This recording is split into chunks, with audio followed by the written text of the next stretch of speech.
Doctor, I let you go.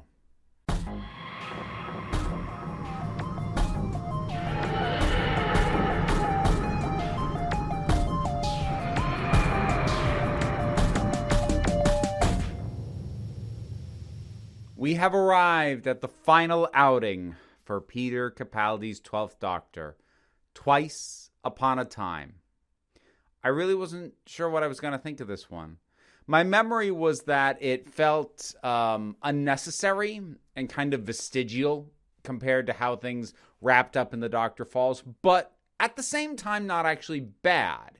It didn't undercut or undo or undermine any of the strengths of The Doctor Falls, other than just the nature of prolonging the regeneration. And while the story it told wasn't amazing, it wasn't bad, and it touched on some nice themes, some nice moments, and it felt okay. And having now rewatched it, yeah, basically the same.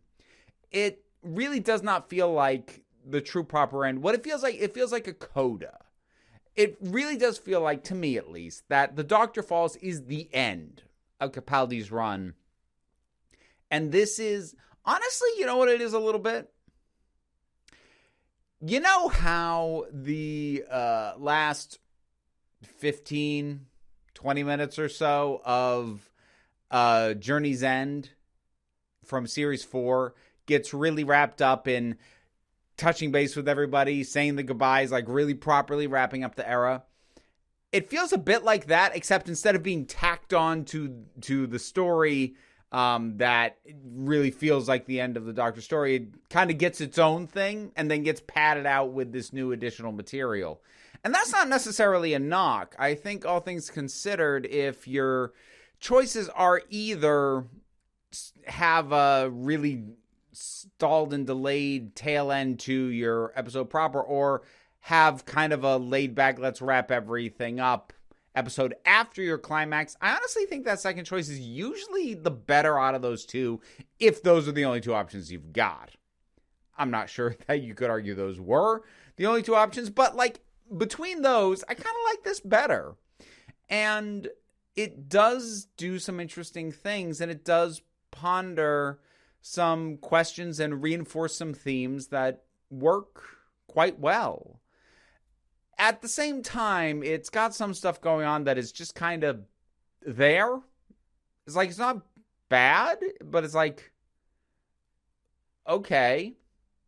The very presence of the first Doctor honestly doesn't add a ton. Now, I say that based on the scripts. David Bradley playing the first Doctor, he's quite good at it. So, like, I can go with that. And people have asked me in general about the idea of having newer actors, recast to play previous versions of the Doctor. Like, look, the only reason I give a pass to David Bradley is because he was established in An Adventure in Space and Time, where he, in fact, played William Hartnell. And so, like, sort of springboarding off of that into letting him have one appearance here, like, I'm okay with that. But the idea in general, like, further down the line of just having other actors play the second or the third Doctors, honestly, I think it's kind of gross. And even this one, like, it kind of pushes the border for me, but, like, since it's backdoored in, I'm okay with it. And like I said, David Bradley is quite good in the part.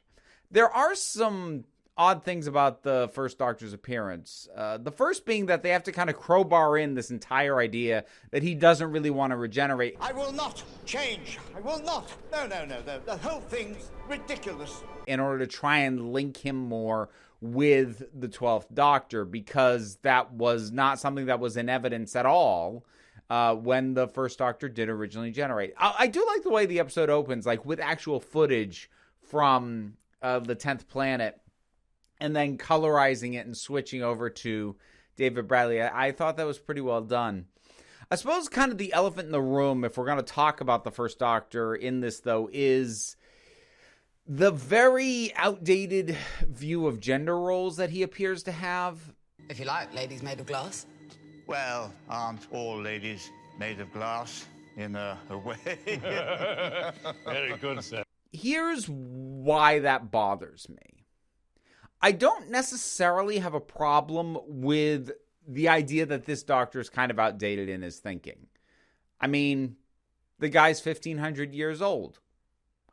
That's plenty of time to get a better sense of things. And like to pretend that the era that he came from and some of the things expressed in the time when Hartnell was in the part, sometimes even occasionally by the Doctor himself, as well-meaning as they often were, could be a little bit by today's standards. So I don't necessarily have a problem on paper. Here's why it really bothers me, and I don't think it works as a recurring beat.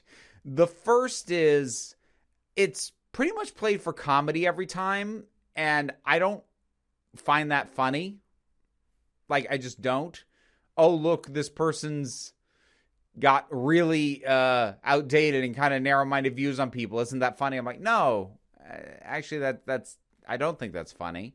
I'm not necessarily offended by it, but like, I don't see why that's funny. So that's the first problem. But even if you do think those jokes are funny, there's still another problem, which is that the ways in which his views on gender roles are brought up are very crowbarred in. They never arise organically out of the situation. The writers have to come up with stuff like, he's noting how dirty everything is, so he can mention Polly must not be here. In other words, there isn't a woman to keep everything clean. Like, there's a setup, there's a prompt for him to say that, but it's manufactured by the writers. And these lines feel very crowbarred in so that we can make a joke and be like, ha ha, isn't the past kind of awful? And like, it doesn't help. It doesn't add anything, and it's just kind of groan-worthy to me. And it's just very clumsily done. I don't really care for those moments, despite liking David Bradley in the part. Mark Gatiss, I'm glad that they brought him in to play the captain, Captain Lethbridge Stewart. If I have my math right on the time, this would be the Brigadier's grandfather. And it's quite nice to have him, because prior to this, we were stuck with him playing Dr. Lazarus in the Lazarus Experiment. And I like Mark Gatiss. Actually, I like him a little bit more as an actor than a writer, kind of frequently. Although he can write well. It's just most of the stuff that he's written that I really like isn't Doctor Who proper episodes. I mean, he did write Adventure in Space and Time, which is great. But I think he does a really good job in this part, capturing that sort of, knuckle down in the trenches, get the job done mentality, but also the circumstances under which that mentality and that headspace that has kept him alive up to that point cracks, and the fear shows, and how someone like that would respond knowing that it's cracking a little bit. He's a very well-rounded character. I enjoy him quite a bit. It's hard for me to completely nail down why I really like this, but with testimony, the glass people, and this whole thing of basically freezing time at the moment of someone's death and downloading all their memories, I really like that the Doctor goes in assuming it must be sinister and finding out that it's just exactly what it says it is. It is just a preserving of the memory of everyone. And he even says, I don't know what to do when it's not an evil plan. And I kind of like that, especially that the whole thing with him at the in The Doctor Falls was, I do what I do because it's kind. And that gets reinforced here, that he's not the only kind thing in the universe. And that gets reinforced in two ways. One, by realizing that the testimony is not some evil plan. It's just a kindness so that people are not forgotten and they can be sort of recalled again for, so far as we see, purely altruistic and record-keeping purposes, so that no one is ever forgotten. That's kind. And 2, the Christmas armistice. And adjusting the timeline so that when they drop the captain off, it's just a little bit later than it was when he vanished. And they fudged time just a little bit so that the Christmas armistice begins and he doesn't die. And the doctor, the Capaldi's doctor, pointing out, never happened again, but this one time in a war at Christmas, people were kind. And I think that does a lot with sort of putting both doctors a bit more at ease with their impending regenerations. Because, David Bradley was starting to get nervous just seeing what the 12th Doctor was. For the superficial reasons, like he didn't like the sunglasses and the TARDIS redesign. But for more substantive ones, seeing him addressed as the Doctor of War. And being very concerned about what is he going to do with his future. But seeing him do that extra bit, go that extra mile to be kind to the captain, and to even sort of recontextualize the idea of what Doctor of War means. Because, at this point, we have had in the show the War Doctor. And that's kind of where your head goes. But through the Christmas armistice and in this battlefield where people are singing, it brings a new idea. Someone who is healing amid war, as opposed to someone who is simply bringing war and using the title of the Doctor. That's really nice. And having a situation where, the plot that he uncovers is a kindness, and that he uses a renowned moment of human kindness in the middle of horror to save a man's life, reaffirms him that as much as he is running around trying to right so many wrongs, there is other kindness. There is kindness elsewhere in the universe. He's not the only one being kind. And I think that feels to me like it does a lot to sort of ease his mind and calm him with the idea of actually regenerating. And I like his speech a lot. I think it does a great job re-emphasizing those ideals that already did get a very good re-emphasis in The Doctor Falls. Hate is always foolish. Love is always wise. Laugh hard. Run fast. Be kind.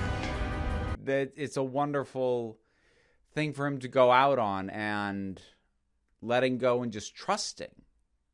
Because that was a huge part of his hesitation at the end of the previous episode. He'd worked so hard to become the man that he was. He was afraid to change.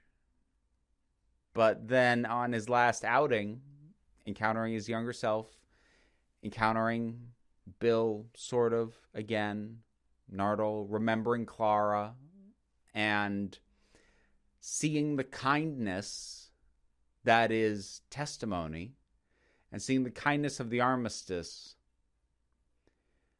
that maybe he can allow himself to trust that it's worth going another round. I think it works as a coda. It's not especially strong as a standalone story, but as a coda, as just a little re-emphasis, little reprise of things in a less heightened, less everybody's about to die situation than The Doctor Falls was. And it does work. I'm still kind of the mind that it's not really necessary. And I think The Doctor Falls might have been stronger without it, but it doesn't annoy me. And it should, given how strong The Doctor Falls is, and the idea of going another episode after that, like, why? It was so strong, but it still does work. Despite some oddities. So another one is the bringing back of Rusty. the Dalek from Into the Dalek, which, I mean, on the one hand is kind of neat. Like, I like that there was a follow-up to that. It's weird having it kind of built up and showing up in this very last episode, especially considering that was 2 series ago and was never really brought up again. It's like, it's an interesting callback, but at the same time, it's a weird callback. I don't know. I'm kind of mixed on that one.